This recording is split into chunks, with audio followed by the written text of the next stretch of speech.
अब अपन पढ़ेंगे Karl Marx का अतिरिक्त मूल्य का सिद्धांत। मार्क्स ने अपने अतिरिक्त मूल्य के सिद्धांत का प्रतिपादन करते हुए प्रत्येक वस्तु के दो तरह के मूल्य बतलाए हैं। पहला है उपयोगिता मूल्य, मतलब यूज वैल्यू।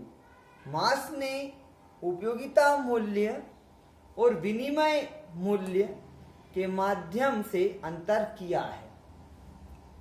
उपयोगिता का अर्थ है मनुष्य की इच्छा पूरी करना, जो वस्तुएं मनुष्य की इच्छा पूरी करती हैं वे उसके लिए उपयोगी हैं, अतः वे मनुष्य के लिए महत्वपूर्ण और मूल्यवान हैं। जो वस्तुएं इच्छा को पूरी नहीं करती हैं उसके लिए उपयोगी न होने से कोई मूल्य नहीं रखती। उदाहरणतः रेगिस्तान में बालू बहुत अधिक होती है और पानी की कमी पाई जाती है, अतः पानी अधिक उपयोगी है और बालू की कोई उपयोगिता नहीं है। पानी मनुष्यों की प्यास बुझाने का काम आता है, अतः बालू की तुलना में पानी अधिक मूल्यवान है। अब विनिमय मूल्य, इसमें क्या होता है? मूल्य का दूसरा आधार है विनिमय। इसे विनिमय मूल्य कहते हैं। विनिमय मूल्य इस बात में है कि उस वस्तु के बदले में क्या प्राप्त होता है। विनिमय मूल्य का यह अनुपात है जिसके द्वारा वस्तुओं के बदले में विनिमय हो सके। उपयोगितावाद की वस्तु हुए बिना किसी वस्तु का मूल्य नहीं हो सकता, लेकिन हर उपयोगी वस्तु का विनिमय मूल्य होना आवश्यक नहीं है। खाने की वस्तु होने के कारण रोटी का उपयोग मूल्य है, लेकिन जब रोटी को बेचा जाता है तो उस समय उसका दूसरा मूल्य है जिसे हम विनिमय मूल्य के नाम से पुकारते हैं। मार्क्स के अनुसार किसी भी वस्तु का विनिमय मूल्य उस वस्तु के उत्पादन पर खर्च किए गए सामाजिक रूप से आवश्यक श्रम की मात्रा का पर निर्भर करता है। यह मूल्य का मानदंड है। यदि 5 मन गेहूं का विनिमय 10 गज कपड़ा है तो इसका कारण है कि 5 मन गेहूं पैदा करने में उतना ही श्रम लगता है जितना 10 गज कपड़ा उत्पन्न करने में। अर्थात किसी वस्तु का मूल्य उसमें लगाए गए श्रम के आधार पर ही निश्चित होता है।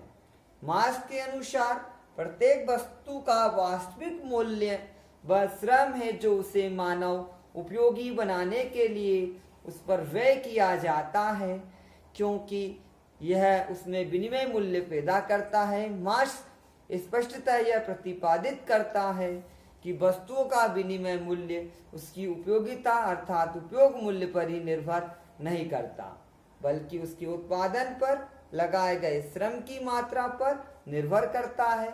मार्क्स के शब्दों में श्रम ही एक वस्तु के मूल्य निर्धारण का एकमात्र उचित मापदंड है, क्योंकि सही एक ऐसा तत्व है जो सभी वस्तुओं को समान रूप में विद्यमान है।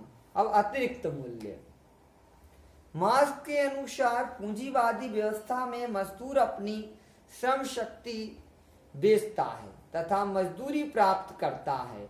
हर मजदूर अपनी मजदूरी से ज्यादा काम करता है तथा अधिक मूल्य पैदा करता है। मार्क्स के अनुसार हर वस्तु का विनिमय मूल्य उस पर लगे मानव श्रम के बराबर ही होता है। पूंजीपति लाभ वस्तु को बेचकर नहीं बल्कि उत्पादन में मजदूर को उसके काम के अनुपात में कम मजदूरी देकर अर्जित करता है। हर मजदूर को मजदूरी कम मिलती है तथा काम ज्यादा करना पड़ता है। हर मजदूर को अतिरिक्त मूल्य पैदा करता है। अतिरिक्त मूल्य मजदूर द्वारा प्राप्त मजदूरी तथा मजदूर द्वारा किए गए मूल्य का अंतर है। अतिरिक्त मूल्य की परिभाषा इस प्रकार की गई है: जितना मूल्य श्रमिकों के जीवन निर्वाह के लिए आवश्यक है उसके अतिरिक्त जो मूल्य उन्होंने उत्पादित किया है वह अतिरिक्त मूल्य है जो पूंजीपति की जेब में चला जाता है।